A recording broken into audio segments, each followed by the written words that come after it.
We love working with polymer clay because the possibilities are really endless. In fact, it can actually be the inspiration for the molds you use in the projects. Let's head into the craft corner. We're going to make that all make sense because we're talking to Barbara McGuire, who really knows a lot about polymer clay and kind of just tapping into all of its creative abilities.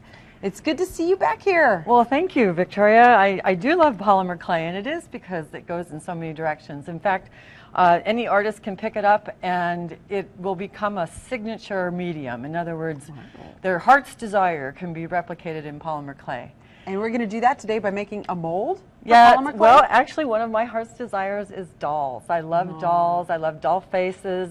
I like to make jewelry with doll faces, sculpture with doll faces, panels with doll faces. You name it. And so I thought maybe you'd like to see how I actually make the molds for those faces. Yes, please.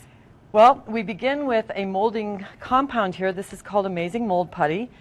Basically, it's the same thing a jeweler would use, or in some cases, even if you have a hearing aid, they send you this little two-part stuff, and you mold your ear. Each of these different colors here represents a different molding compound. Okay. And how they'll differ is how long they set up.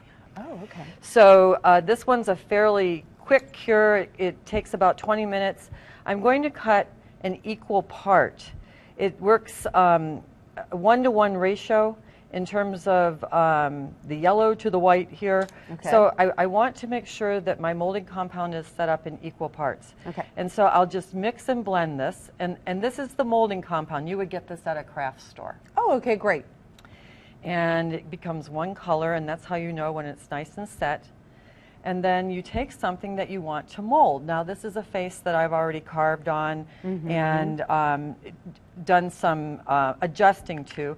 What I'll do is make sure that this is very smooth. The hardest part is the nose. Okay, the nose. And so I will just adjust the mold as I go and make sure that it gets over there by the nose. We're going to let that set for just a short period of time. Okay. And while we're doing that, I'm going to show you my formula for making a face. It's a bone color, white and ecru Premo clay. Okay. The reason I like Premo is because it's very user-friendly. It's very soft. I do use a pasta machine to blend my pieces, but if it's soft enough, I can just use it straight out of the package. To keep the mold from sticking, I'll want to use some cornstarch. I'll just put a little bit in the middle of my hand, there. And this will also help not get any creases. Oh, wow. On my work. Oh, wow, that is very, very smooth surface there. So now I'm going to plop this into a mold that's already been set. I'll just pull it out, and I have a cast. Lots of information, but you know what? Barbara's always so great about sharing these directions with us.